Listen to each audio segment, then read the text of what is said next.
আসসালামু আলাইকুম বন্ধুরা, আপনাদের সকলকে আমি স্বাগত জানাচ্ছি। এটি হলো ঝুলন্ত ব্রিজ। ছোট্ট একটা লেক আছে। মোটামুটি পর্যটনের জন্য ভালো একটি জায়গা, কিন্তু মনে হচ্ছে যে এর জৌলুস হারিয়ে গেছে। পর্যটনের আনাগোনা নেই বললেই চলে। এই সময়টা অবশ্য পর্যটনের জন্য আদর্শ সময় নয়। স্কুল কলেজ খোলা। আমি দূর থেকে গেলাম, আমি একমাত্র পর্যটক। এই সামনে একটা রেস্তোরাঁ আছে, গোধূলি রেস্তোরাঁ। এখানে মোটামুটি ভালো মানের খাবার পাওয়া যায় বলে শুনেছি, আমি এখনো পরখ করে দেখিনি। আপনারা লেকটা দেখুন, ছোট্ট একটা লেক। রামগড় সম্পর্কে বলতে গেলে মোটামুটি স্টাডি না করেই আমি চলে এসেছি। আমার মনে হয়েছিল যে রামগড়টা বেশ পাহাড়ি এলাকা, পাহাড়ের উপরে একটা শহর হবে, এটা আমি ভেবেছিলাম। কিন্তু আসার পথে মনে হলো রামগঞ্জের না এসে যদি আমি হিয়াকু বাজারে নামতাম, কিংবা আমি যদি করের হাট থেকে একটু যদি হেঁটে আসতাম, তাহলে আমি বেশ মনোমুগ্ধকর বৈচিত্র্যময় পাহাড়ি পথ দেখতে পেতাম। আসার সময় এমন একটা সময় আমি আজকে এসেছি যখন বৃষ্টি পড়ছিল, গুড়ি গুড়ি বৃষ্টি। যখন রামগড়ের উদ্দেশ্যে আমি যখন করের হাট থেকে সিএনজি উঠলাম, কিছু দূর আসার পরে তুমুল বেগে বৃষ্টি শুরু হয়ে গেল। এবং বৃষ্টিটা এমন একটা জায়গায় হয়েছে যখন পাহাড়ি পথ উঁচু নিচু, পাহাড়ের একদম মাথায় উঠে যাচ্ছে, আবার একদম নিচে নেমে যাচ্ছে সেখানে। এবং আশপাশের টিলাগুলো থেকে, যে টিলাগুলো কেটে মাঝখান থেকে রাস্তা তৈরি করা হয়েছে, সেই টিলাগুলো থেকে লাল মাটি, সেগুলো রাস্তার উপরে মাখামাখি হয়ে যাচ্ছিল। তো বেশ ঝুঁকিপূর্ণ। রাস্তাটাও খুব একটা সুবিধা না, রাস্তাটা নির্মাণাধীন। অনেক জায়গায় ভাঙাচোরা, অনেক জায়গায় নতুন করে তৈরি করা হয়েছে। তো সেখানে বেশ ঝুঁকিপূর্ণ ছিল রাস্তাটা। তো যেভাবে সিএনজি ড্রাইভাররা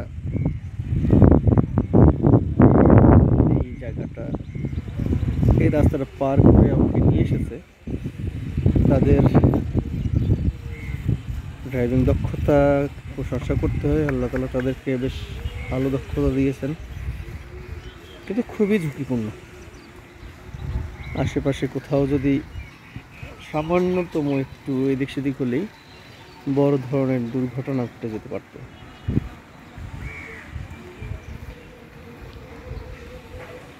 ঝুলন্ত ব্রিজের এই একটা মাত্র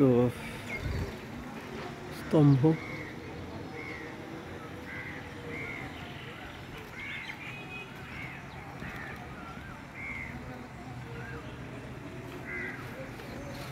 যারা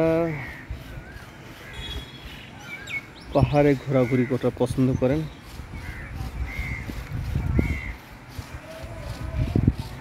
তাদেরকে আমি পরামর্শ দেব যে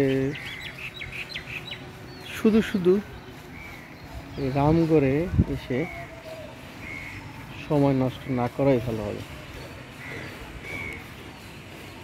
এখানে এই একটি মাত্র লেক, এটিও যে কোনো জেলার লেকের চেয়ে ছোট একটা lake.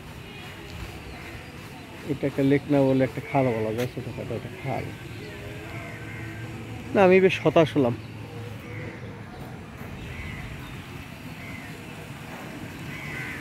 Ramgarh officers club Ramgarh. এখানে কি লেখা আছে? এখানে একটা এসডিএফ বাংলো আছে।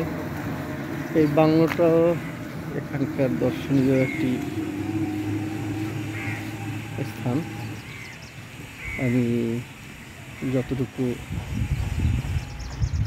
নেটে ঘাটাঘাটি করে জানলাম, কালের সাক্ষী শতাব্দী প্রাচীন এসডিও বাংলো।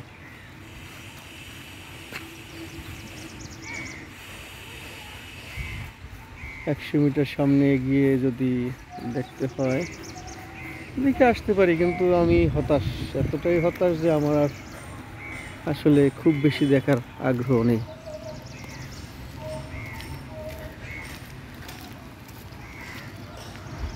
তারপরে আপনাদেরকে নিয়ে একটু যাই সামনে।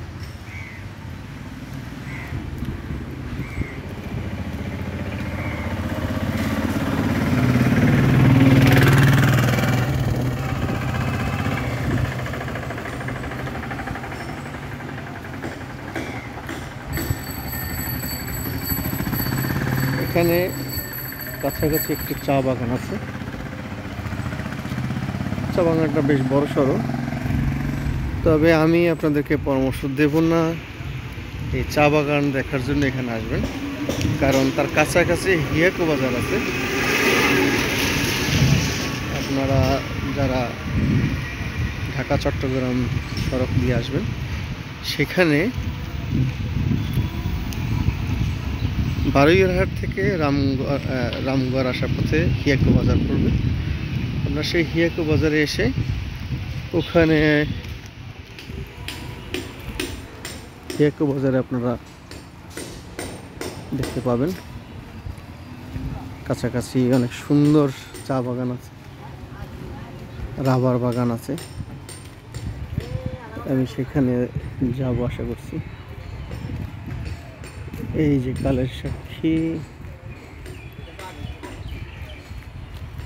সেই ডাক বাংলো, উপজেলা জামে মসজিদ।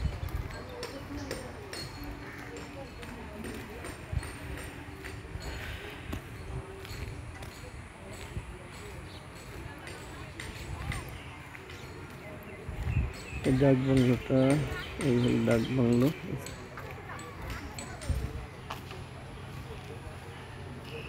ওখানে আমাদের সামনে গিয়ে খুব একটা দেখার কিছু নেই। ওইখানে বিজিবির লোকজন জায়গাটা দখল করে আছে।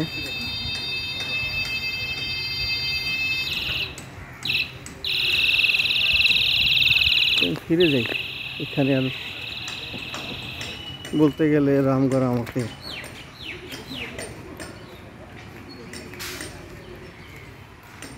মুগ্ধ করতে পারেনি।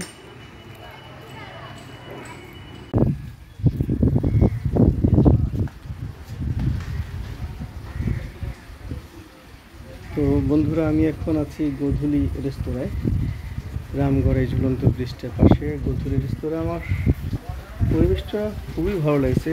একটা ব্রিজটা দেখতে না যতটা ভালো লাগে, তার চেয়ে এই গোধূলি রেস্তোরাঁটা আমার বেশি ভালো লেগেছে। গোধূলি রেস্তোরাঁয় পাশে বসে, এই যে এখানে বসে আপনি ঝুলন্ত ব্রিজের পুরো ভিউটা অত্যন্ত সুন্দরভাবে আপনি উপভোগ করতে পারবেন। বসার খুব সুন্দর ব্যবস্থা আছে। লেকের যে সৌন্দর্য এই রেস্তোরাঁয় বসে খুব ভালোভাবে উপভোগ করা যায়। আমার মনে হয় যে লেকের সৌন্দর্য দেখার চেয়েও বন্ধুদেরকে নিয়ে এখানে এসে বিকেলবেলা বা রাতে ডিনার করা, সেটা বেশ খুব উপভোগ্য হবে। এখানে আমি আপনাদেরকে গোধূলি রেস্তোরাঁর মেজবানি মেনুগুলো দেখে দিচ্ছি। ভাত ও বিরিয়ানির রেটটা এখানে আছে, মেজবানির রেটটাও আছে, মেজবানি মেনু রেট।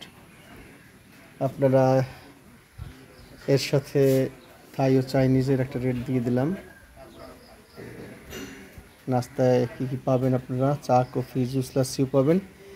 তো এগুলো আমার মনে হয় যদি আপনারা রামগড়ের এই ঝুলন্ত ব্রিজটা দেখতে আসেন, তাহলে অবশ্যই আপনারা এই গোধূলি রেস্তোরাঁয় কিছু সময় বসে অবকাশ যাপন করবেন। আমার মনে হয় খুব ভালো হবে। এখানে শীতাতপ নিয়ন্ত্রিত ভিতরটা, যদিও বাইরের আবহাওয়াটা অনেক সুন্দর, যে কারণে এই মুহূর্তে শীতাতপ নিয়ন্ত্রণের কোনো প্রয়োজন নেই। বেশ নিরিবিলি একটা পরিবেশ, আর পাশে খুব সুন্দর সাজানো গোছানো বাগান। বাগানের ভিউটাও আপনাদের সাথে শেয়ার করি। এখানে কিছু সময় আপনারা এখানে বসতে পারবেন। আপনারা যেমন এখানে একটা জুস বারও আছে, দেখা যাচ্ছে জুস বার আছে, নিরিবিলি জুস পান করতে পারবেন। এখানে ছোট ছোট কটেজের মতো আছে, যেখানে বসে নিরিবিলি আপনারা নাস্তা সারতে পারবেন।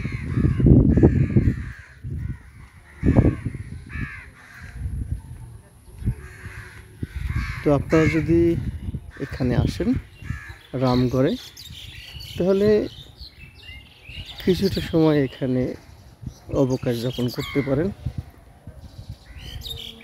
আপনাদের একসাথে লেকের সৌন্দর্য উপভোগ করা হবে, পাশাপাশি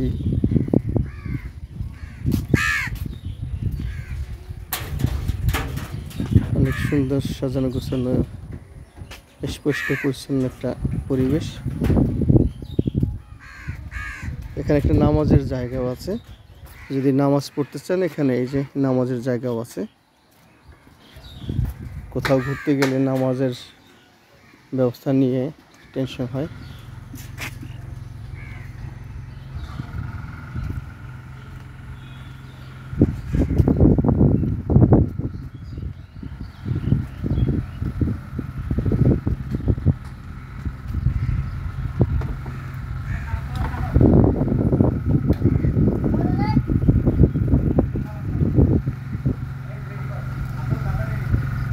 পুরো কিচেনটাই সাজানো গোছানো, ভালো সুন্দর, এবং এই যে কত সুন্দর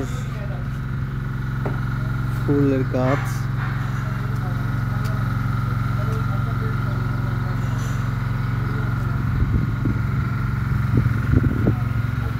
দুপুরে খাওয়ার সময় হয়ে গেল, মধ্যাহ্নভোজের সময় হয়ে গেল। আমি লাস্টে এখানেই সারবো কিনা ভাবছি। যাই হোক, আশাহত হই আর যাই হই, যেহেতু এসেই পড়েছি। দিঘিটা মানে লেকটা আপনাদেরকে দেখাই। লেকের পরে উপজেলা পরিষদ কার্যালয়, এটা রামগড় মহিলা ক্লাব। ভালোই তো, মহিলাদের জন্য ক্লাবও আছে এখানে। এই পাশ দিয়ে যাই একটু আমি।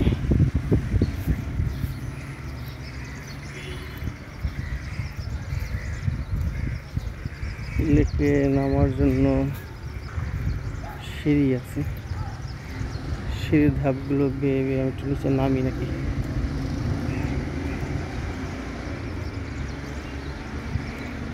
বেশ অনেকগুলো ধাপ।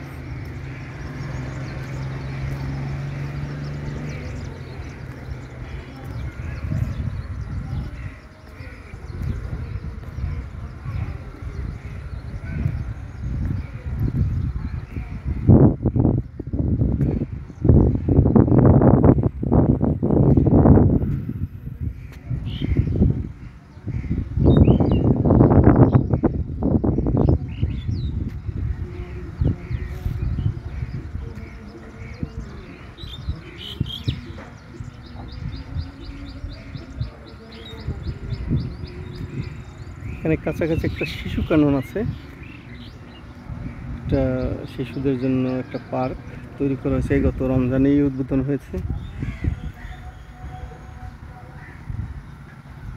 হয়তো হেঁটে গেলে 5 মিনিট সময় লাগবে, কিন্তু এখন আর আমার যেতে ইচ্ছে করছে না। আমি আপনাদেরকে যদি পারি তাহলে বাংলাদেশ ভারত যে মৈত্রী সেতু আছে, যেখান দিয়ে সাবরুম, ভারতের সাবরুমে যাওয়া যায়, যেখান দিয়েই হবে এটা সম্ভবত বাংলাদেশের যে চিটাগাং দিকে যে নতুন পোর্টটা হচ্ছে, সেখান থেকে সাবরুমে হয়েই বোধহয় ভারতে পণ্যগুলো ঢুকবে। তো সেই সাবরুম বাজারের কাছাকাছি যে মৈত্রী সেতুটা আছে সেটা আমি আপনাদেরকে দেখাবো। লেকের পাড় দিয়ে হেঁটে হেঁটে যাই।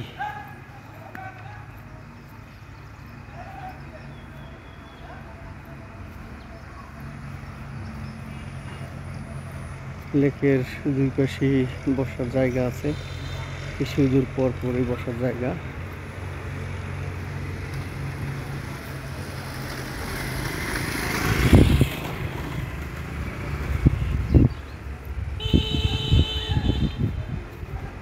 এটি সম্ভবত পৌরসভা এবং জেলা পরিষদ, উপজেলা পরিষদের মাঝে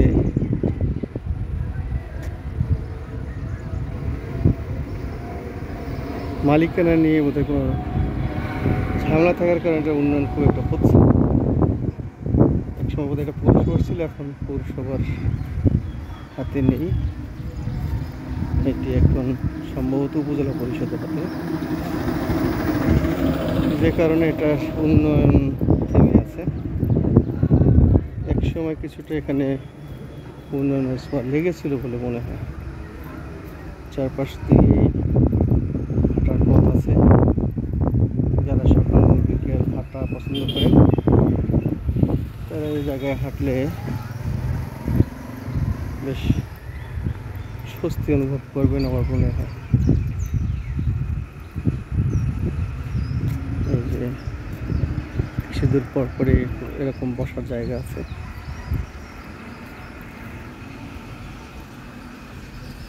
আজকে সারাদিন ঘুরি ঘুরি বৃষ্টি হচ্ছে মনে হয়। আবহাওয়ার পূর্বাভাসে আজকে তো 12টা 12:30 পর আর বৃষ্টি হওয়ার কথা না, তারপরেও তো ঘুরি ঘুরি বৃষ্টি পড়ছে।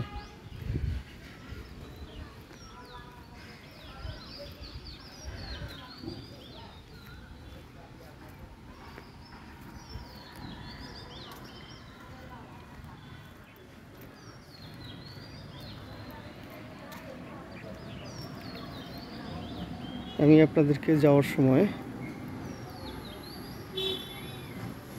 ইয়াকু বাজারের পর থেকে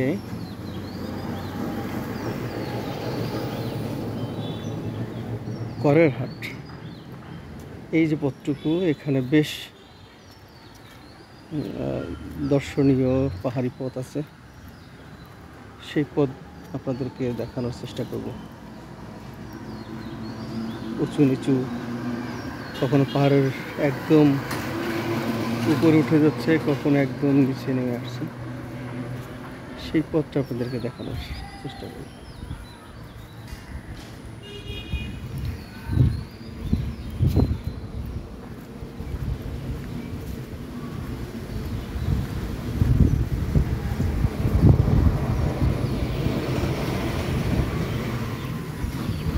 পথের মাঝে মাঝে ময়লা আবর্জনা আবার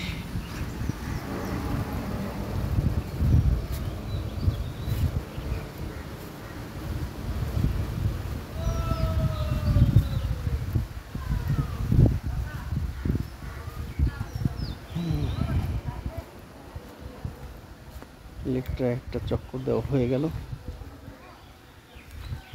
খুবই ছোট একটি লেক, এটাকে লেক বললে অন্য অন্য এলাকার লেকগুলো অভিমান করে কিনা সেটাই আমার চিন্তার বিষয়। শহীদ মিনার,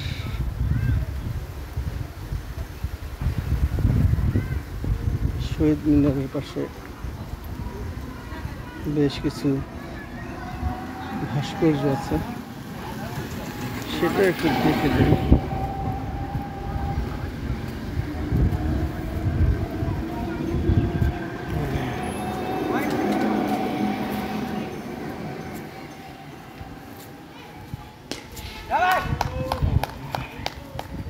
এখানে তো একদম পুরো স্বাধীনতা যুদ্ধটাকেই তুলে আনা হয়েছে একেবারে।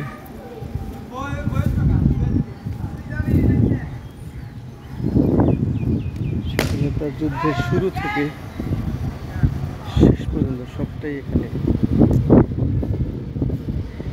তুলে ধরা হয়েছে। এটা আছে মুক্তিযোদ্ধা স্মৃতি ভাস্কর্য বিজয়।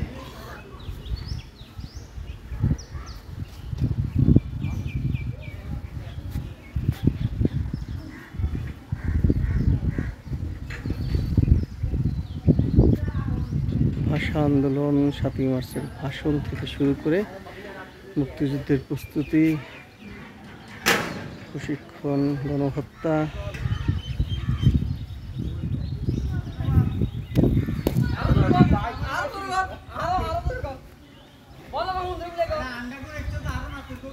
শরণার্থী, মুক্তিযোদ্ধাদের প্রতিরোধ এবং কারখানাদারদের আত্মসমর্পণ, মুক্তিযোদ্ধা বীর বাঙালির বিজয় উল্লাস সব কিছু একবারে তুলে নিয়ে আসা হয়েছে। তো আমি বের হয়ে যাই এখান থেকে। বন্ধুরা, আমি আপনাদেরকে নিয়ে এলাম বাংলাদেশ স্থলবন্দর কর্তৃপক্ষের নিয়ন্ত্রণাধীন আন্তর্জাতিক প্যাসেঞ্জার টার্মিনাল রামগড়ে। এখানে এটা হচ্ছে এখানে ফেনী থেকে 57 কিলোমিটার দূরে, বারুইহাট থেকে 25 কিলোমিটার এবং ঢাকা থেকে 208 কিলোমিটার দূরে এই পয়েন্টটি। এখান থেকে ভারতের সাবরুম বাজারে যাওয়া যাবে।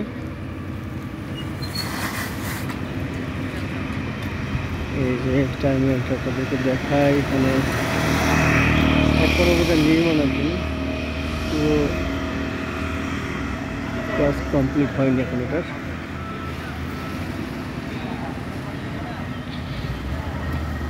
এটা তো উদ্বোধন হয় না, হয়েছে? এটা তো এখন উদ্বোধন হয় না, না ভিতর দেখা যাবে না? এটা যে দেখি একটু দেখি। আচ্ছা ঠিক আছে, আন্তর্জাতিক টার্মিনাল এখন উদ্বোধন হয়নি, হয়তো এখানে ভিতর অনুমোদন নাই না? আচ্ছা, এটা উদ্বোধন কবে নাগাদ হবে? এটা কবে উদ্বোধন হবে? এটা তাই না? আচ্ছা আচ্ছা আচ্ছা ঠিক আছে, আমি চলে যাচ্ছি। অনেক দূর থেকে আসলাম তো একটু চিন্তা করলাম যে আপনাদের এই জিনিসটা দেখে যাই, তাই না? আচ্ছা আচ্ছা ঠিক আছে। এখানে বাইরের লোকজনের প্রবেশের অনুমোদন নাই, এখনো উদ্বোধন হয় নাই। ও পাশেই আর একটা বৌদ্ধ বিহার মনে হয়, হ্যাঁ মহামণি বৌদ্ধ বিহার এই পাশেই, ভালো বেশ সুন্দর সাজানো গোছানো, এবং কাছাকাছি একটা চার্চ আছে। আমি যাই সামনে এগিয়ে যাই, যেখানে বাংলাদেশ ভারত মৈত্রী সেতু, দেখি সেখানে কত দূর যাওয়া যায়। সেখানেও নিশ্চয়ই ঢুকতে দেবে না। এখানে তো অবশ্যই লেখা আছে প্যাসেঞ্জার টার্মিনালটা শুভ উদ্বোধন করেছেন শেখ হাসিনা। এটা উদ্বোধন টার্মিনাল উদ্বোধন করা হয়ে গেছে 2023-এর 14 নভেম্বর উদ্বোধন হয়ে গেছে, যদিও তারা বললো যে উদ্বোধন হয়নি। জানি না কেন এটা বন্ধ, হয়তো আনুষ্ঠানিক উদ্বোধন হলেও সম্ভবত কার্যক্রম শুরু হয়নি, এটাই হয়তো বোঝাতে চেয়েছে ওরা। বাংলাদেশের পতাকা পথ পথ করে উঠছে, বিশাল একটা পতাকা, যা সাধারণত অন্যান্য অফিসগুলোতে দেখা যায় না, যেহেতু বর্ডার এরিয়া, সেই কারণে পতাকা অত্যন্ত বড়। এটা হচ্ছে রাঙ্গামাটি আইসিপি বর্ডার গার্ড বাংলাদেশের এন্ট্রি পয়েন্ট।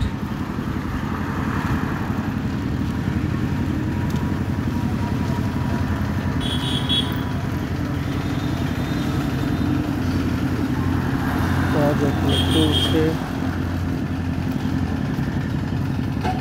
এখানে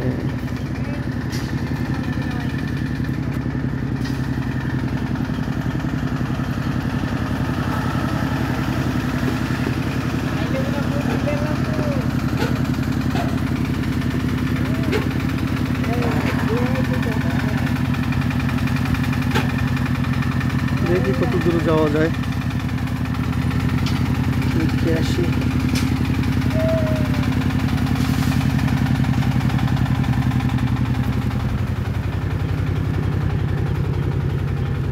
এখানে বোঝাই যায় যে দর্শনার্থীরা আসে, কারণ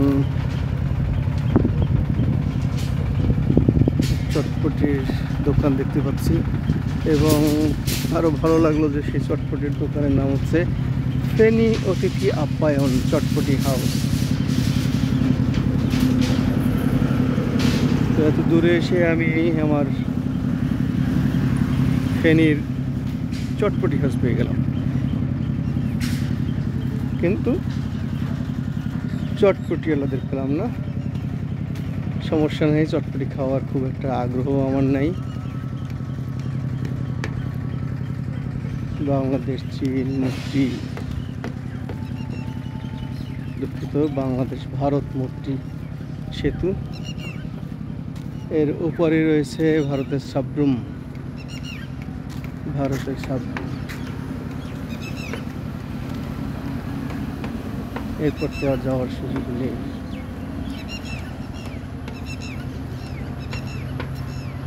নদীর এপারটা হচ্ছে বাংলাদেশ, ওপারটা ভারত, এবং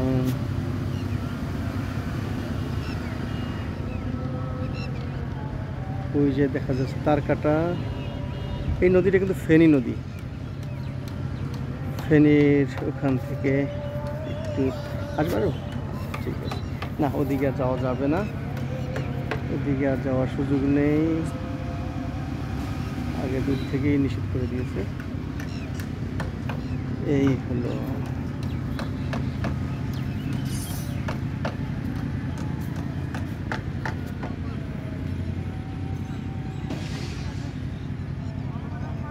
দূর থেকেই দেখে নেই।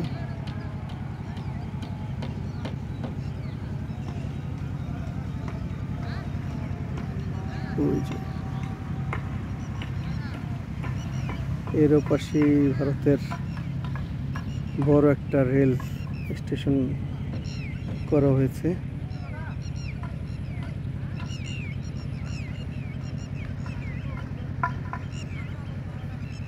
তো আমার মনে হয় আর তেমন কিছু দেখার নেই। এখান থেকেই ভারতের 7 সিস্টার্সের এই অংশে যে রাজ্যগুলো আছে, ত্রিপুরা, আসাম, মেঘালয়, অরুণাচল, এসব রাজ্যে বাংলাদেশের এই রামগড় হয়ে তারপরে মিরেশ্বরের ওখানে যে ইপিজেড তৈরি হচ্ছে বা গভীর সমুদ্র বন্দর যেগুলো তৈরি হচ্ছে, সেখান থেকে মালামাল সহজে চলে যাবে তাদের কাছে। ট্রানজিট দিতেও পারে, নাও দিতে পারে, যেহেতু ট্রানজিট ফি আমরা নেই না, হয়তো এখানে নেব না, কারণ আমরা দিতে জানি, আমাদের দেওয়ার মতো মানসিকতা আছে, আমাদের কলিজা অনেক বড়, আমরা দিয়েই যাব, উজাড় করে দিয়ে যাব। ধন্যবাদ। ওয়ালাইকুম আসসালাম। ভিডিও এই যে এখান থেকে এগুলো দেখলাম একটু, হ্যাঁ, এটা পার্সোনাল, এটা ইস্যু জানো না, ভিডিও করা নিষেধ বলে দিলেন, ভিডিও করা যাবে না। মানে এমন একটা অবস্থা, বাংলাদেশের প্রতি ইঞ্চি জমিতে কোথায় কি ঘটে সব কিছুই এখন সবার নখদর্পণে। আর সেখানে এত বড় একটা ব্রিজ, বাংলাদেশ ভারত মৈত্রী সেতু, এটার ভিডিও করা যাবে না। ভিডিও করলে কি হবে, এই ব্রিজটা এখান থেকে দেওয়া হয়ে যেতে পারে, হয়তো আমার বাসা চলে যেতে পারে, কে জানে। যাই হোক, তো আমার মনে হয় আমি এখানের আমার যাত্রা এখানে শেষ করি। ধন্যবাদ সবাইকে, দেখা হবে পরবর্তী কোনো স্থানে। সামনে একটা চা বাগান আছে, আমি সেই চা বাগানে যদি যাই তো আপনাদের সাথে আবার সংযুক্ত হব। তো বন্ধুরা, আমি এখন এসে গেলাম রামগড়ের Ramgarh tea estate hill plantation limited. এখানে এসে গেলাম, এটা হচ্ছে বাগান বাজারে নামতে হয়। রামগড়ের যে বাগান বাজার আছে সেই বাগান বাজারে নেমে তারপর এখান থেকে চা বাগানে যাওয়া যাবে। আমি আপনাদেরকে দেখাচ্ছি, এখানে লেখা আছে নো এন্ট্রি। এই যে Ramgarh tea estate hill plantation limited.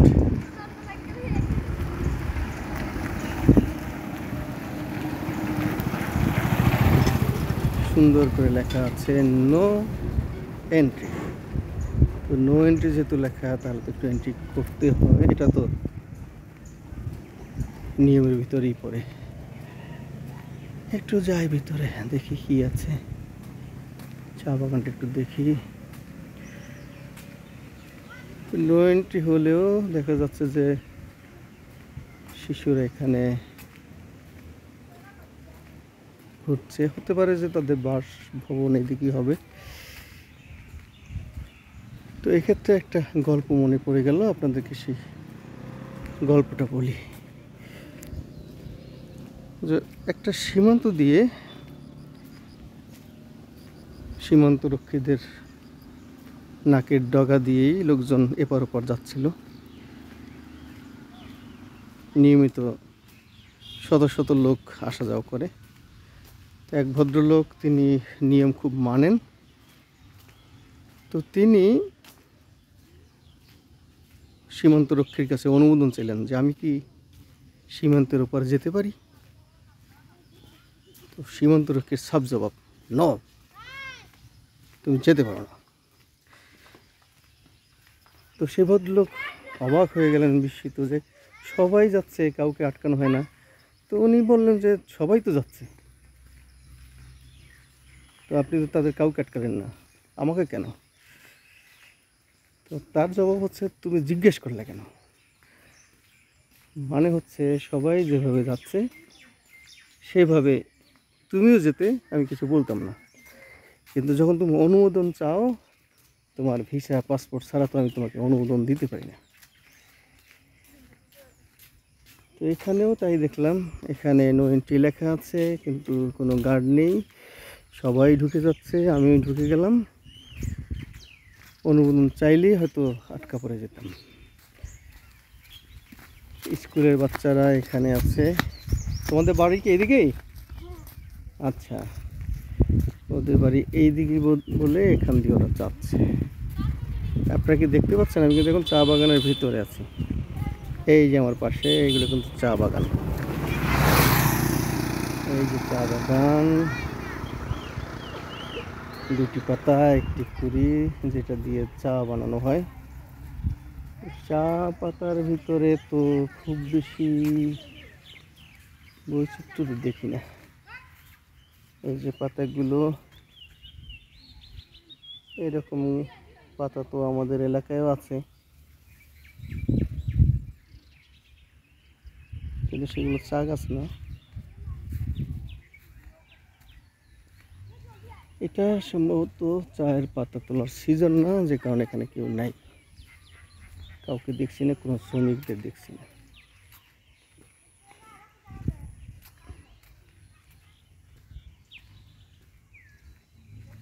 আমি যেখানে আছি রামগড় উপজেলার একদম কাছেই এই চা বাগানটি।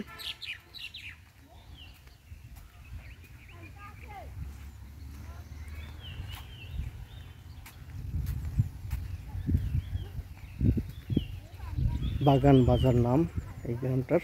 এই বাগান বাজার পয়েন্টে নেমে এখানে রামগড় বাজার থেকে আপনি সিএনজিতে করে এখানে সিএনজি বা ইজি বাইকে করে আসতে পারবেন। ইজি বাইকে আপনার 10 টাকা ভাড়া হওয়ার কথা, এর বেশি না।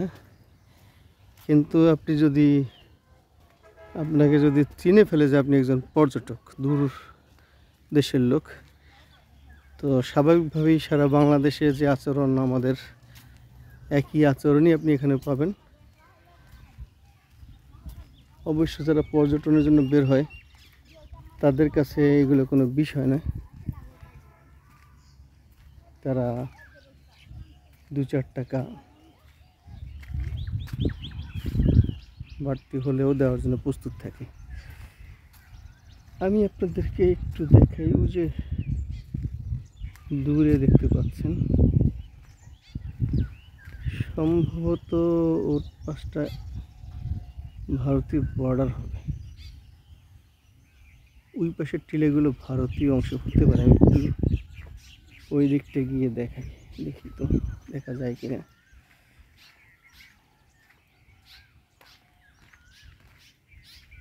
চা বাগান কি আর একটু ঘন হওয়ার কথা, তা তো জানি না।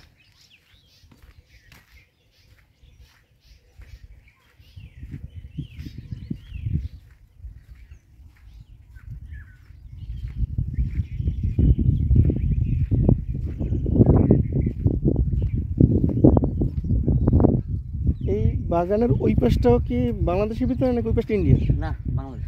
ওই উপরও? উপরে বাংলাদেশ। মানে কত দূর এখান থেকে বাংলাদেশ? বহুত দূর। বহুত দূর আছে। আচ্ছা আচ্ছা। আমি বড় এই পুরোটা কি একই বাগান, একই বাগান। একই মালিকের না? আচ্ছা। ওই যে একটু দূরে অন্য টিলেগুলো দেখাই, টিলের ভিতরে না দেখালে তো আসলে মজা পাওয়া যায় না।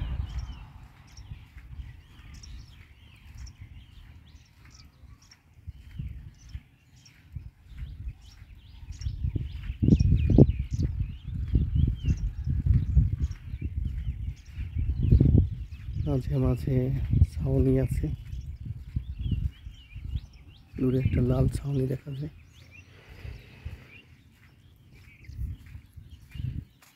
চায়ের পাতাগুলো আপনারা একটু কাছ থেকে দেখুন, এই যে চায়ের পাতা, এখান থেকে এই 2টি পাতা, একটি কুড়ি, এইটুকু বোধহয় ছিঁড়ে তারপরে চায়ের জন্য প্রসেসিং করা হয়।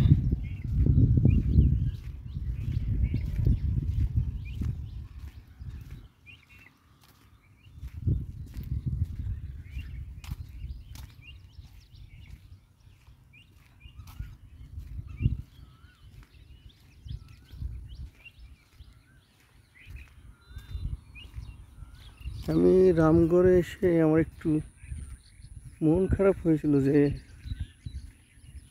মানে অনেকটা সমতলের মতোই, কিন্তু আসলে সম্ভবত জায়গাটা অনেক উঁচু পাহাড়ি এলাকা হতে পারে, হয়তো আমি বাইরে থেকে বুঝতে পারছি না। অথবা শহরের এই এলাকাটা একটু স্বাভাবিক হয়তো।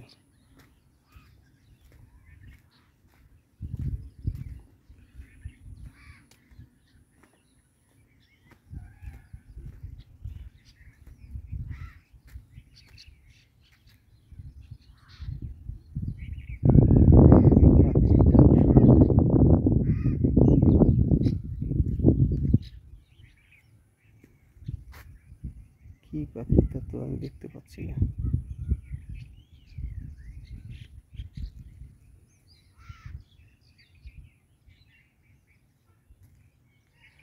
এই টিলা থেকে আপনারা দেখুন দূরে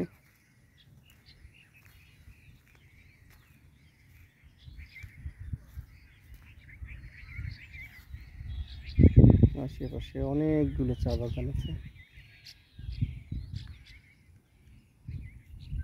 তবে এই জায়গার চা বাগানগুলো খুব বেশি ঘন নয়।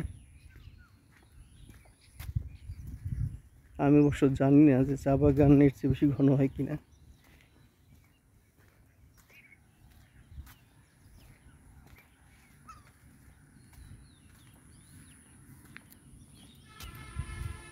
তারপর আর একটু সামনে গিয়ে দেখি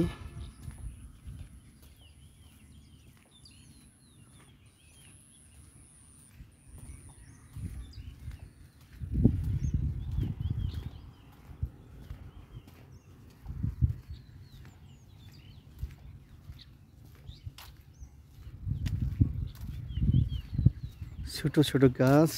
এই গাছগুলো আমাদের দেশের জন্য বৈদেশিক মুদ্রা নিয়ে আসে। আপনারা হয়তো জানেন যে বাংলাদেশে এমন কোয়ালিটির চাও আছে যার কেজি কোটি টাকার উপরে।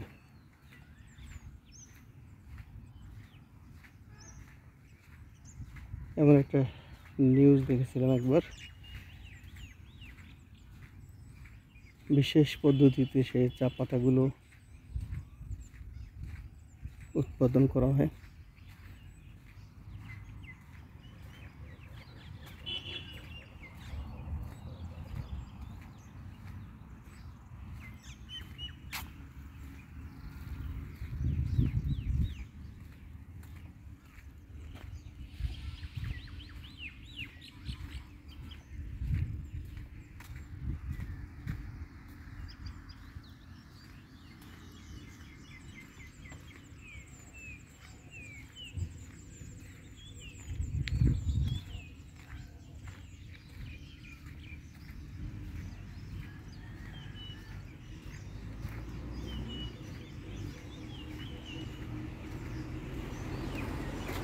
একটা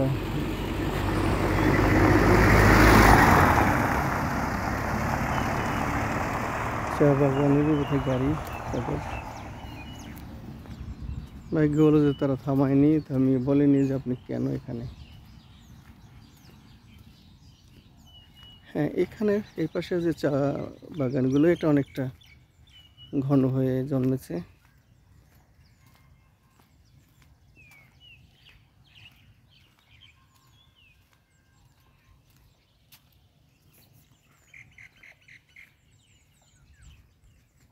চা বাগানে তো বাংলো থাকে, সেটা বোধহয় অনেক দূরে, ভিতরে মনে হয়।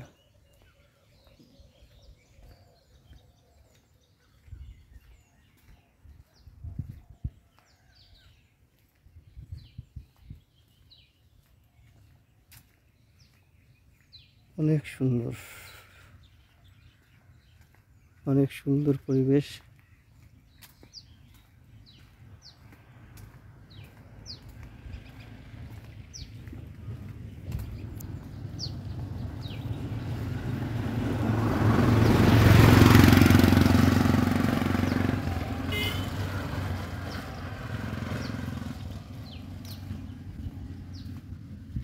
এখানে একটা বসার জায়গা আছে, এটা কি বসার জন্য নাকি চা পাতা এখানে শ্রমিকরা তুলে এখানে রাখে, ঠিক জানি না।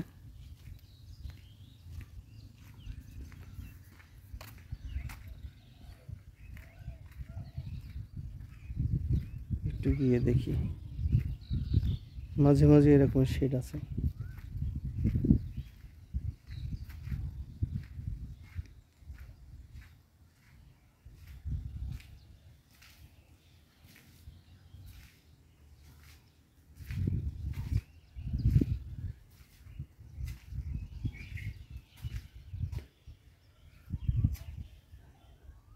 তবে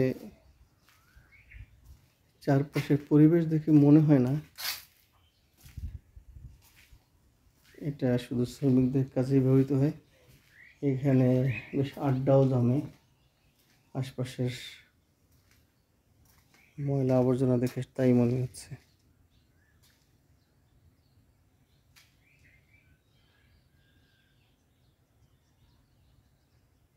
যত দূরে চোখ যায় শুধু চা বাগান।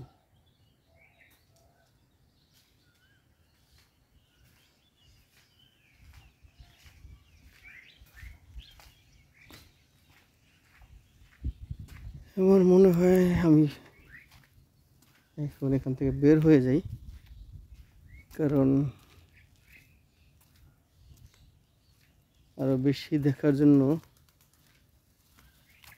আমার সাথে লোক থাকা জরুরি, অথবা একটা বাহন থাকা জরুরি।